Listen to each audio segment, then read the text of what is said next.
Hey guys, welcome back to my channel. So today I want to hop on and do a reveal of this Dooney and Bourke Brenna bag. But before I get started, I do want to say thank you to those of you who have subscribed, and if you haven't subscribed already, please consider doing so. I put out a lot of videos about contemporary designer handbags like Coach, Michael Kors, Fossil, Longchamp, as well as some luxury items like Gucci, Burberry, and Goyard.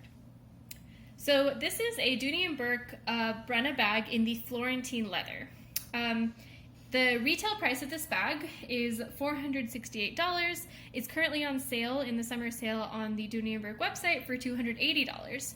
But I purchased this bag pre-loved from Poshmark. And I got this bag for just under $100, including shipping and everything. So I got a killer deal on this bag, almost 1/3 of the current sales price on Dooney. So I'm pretty happy about that. I'm particularly happy because Florentine leather is supposed to be Dooney and Bourke's kind of nicer, higher end leather. It's thicker, it's supposed to just be kind of more luxurious, better quality. I will say I am brand new to the Dooney and Bourke brand. I really just know nothing about it. So if you guys know more about Dooney and Bourke, if you've kind of purchased a lot of these bags, please feel free to leave comments below and kind of tell me more about this bag or tell me a little bit more about Dooney and Bourke. But in terms of the Florentine leather, as far as I know, it's not treated for water repellency, so it is kind of a less treated leather, and as a result of that, it's supposed to develop kind of a nice patina over time. I have I have a bag in a darker color. Obviously, this is a black bag, so I'm not going to see kind of drastic changes in color, I don't think, from patina. You can kind of see the bag is already a little bit shiny, probably from the person who used it before me. But I'm not really worried about how untreated the leather is because this is a darker bag. So this bag, when I bought it, it was described as excellent condition. So I'm going to take you on a tour of the bag, show it to you up close, and you can kind of make a decision on whether you agree with that. But I think the reason that I got it for such a good price is because the seller had really, really poor quality pictures in the listing. The pictures were blurry. They were not clear at all. You couldn't see any of the details or condition of the bag. So I kind of took a risk in buying this bag because I couldn't really see much about it, but I think it paid off. I'm kind of happy with the condition of the bag. I have a whole video on how I find deals on Poshmark and how I tend to look for bags that I think are underpriced. So I will link that down below so that you can kind of understand my strategy for finding these really good deals. So without any further ado, I'm just going to take you on a tour of the bag. So the front of the bag is pretty plain, and that's actually something I really like about the Florentine bags is the Dooney and Bourke logo is kind of subtle instead of being that big metal plate. So here you have the Dooney and Bourke logo. Let me just turn off my light so you get that glare gone. And then the front of the bag is just that beautiful smooth leather. The sides of the bag, you can kind of see that down below, have a kind of brown color or lighter color glazing. It's not black. It's kind of hard to show up on camera, but it is kind of a nice contrast or nice complement. You can see they also did that with the stitching on the logo. The stitching here is brown, not black. The sides of the bag also have that contrast stitching with that brown right there. And then it kind of goes up into a little leather bit that holds a D-ring for the crossbody strap, which is really nice. It's nice to have kind of that dual functionality of having a crossbody strap and a top handle. The back is exactly the same as the front, except you don't have a logo. And then the bottom of the bag has 5 feet. Again, you can see that contrast stitching all around, which I really like. And the feet are not in great condition, to be honest. I don't know if you can see that there, but the gold has rubbed off in the center of the feet to leave a little silver bit. So I do think that means that this hardware is not pure brass. It is kind of a gold or brass plated metal. So yeah, a lot, the feet on the bottom are definitely kind of worse for wear. They definitely show that wear. The bag has top handles, obviously. So you see the top handles, they have that, again, contrast stitching. You have more stitching here, closing the loop of the handles, and then you have some of that more brown glazing on the side. The handles are one place where I do see a lot of wear on this bag.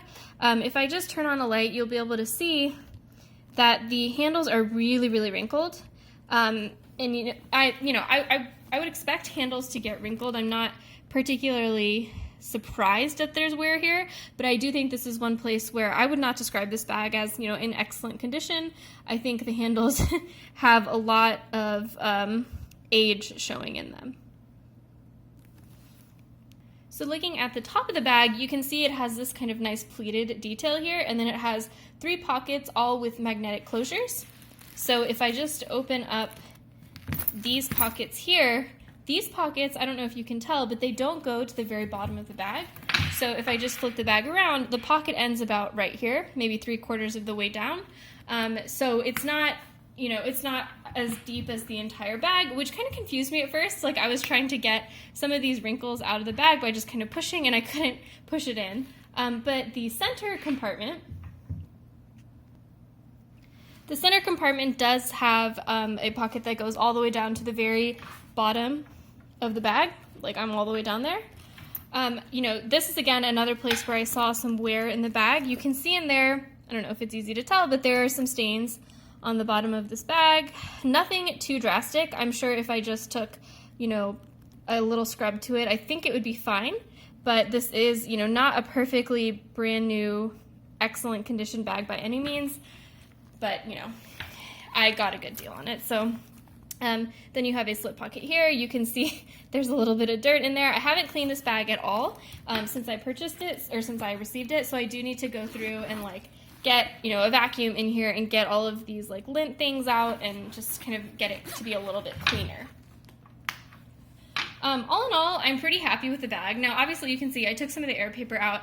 It's certainly not kept its original structure. You can see it's really softened over time. So I'm hoping that if I stuff it with air paper and or maybe get an organizer for it, I can get it to kind of stand up properly again, because I don't really love the kind of slouchy look of the bag. So, all in all, I did enjoy this purchase. I think it's in decent condition for the price. Here's another little bit of wear that I hadn't noticed. The strap, I don't know what's going on there. Oh, it looks like this person cut the strap, which I had not noticed before I purchased it. So that's, or maybe they didn't, I don't know. But that does look pretty poor quality. Hadn't really noticed that.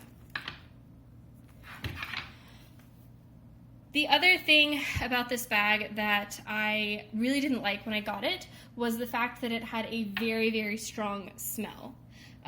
It smelled, it wasn't a bad smell, but it certainly wasn't a good smell, if that makes sense. It was like the smell of somebody else's house, which was a little bit off-putting. So I have let this bag air out for about, 5 to 7 days. To try to get the smell out. It still kind of smells the same way, so I'm going to try to use, the baking soda and a trash bag trick. I bought some leather cleaner, so I'm going to give this bag a good, deep scrub. And I'm hoping that I will be able to get that smell to go away.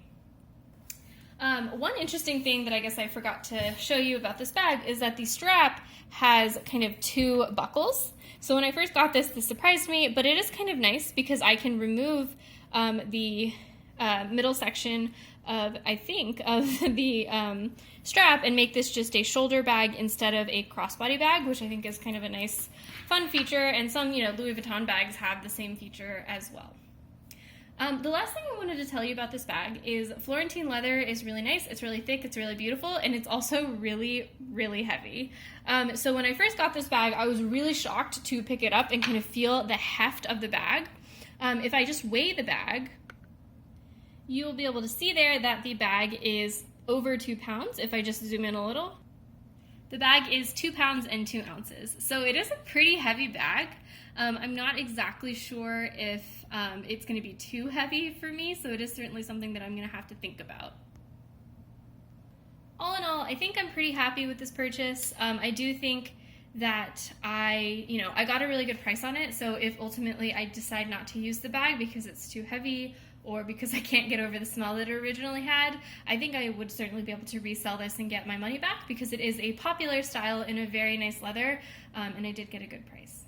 So that's all I have for today. Thanks guys for watching. Let me know in the comments below if you know anything else about this bag, if you have any questions or any tips for how I can take care of it, and I will see you next time. Bye.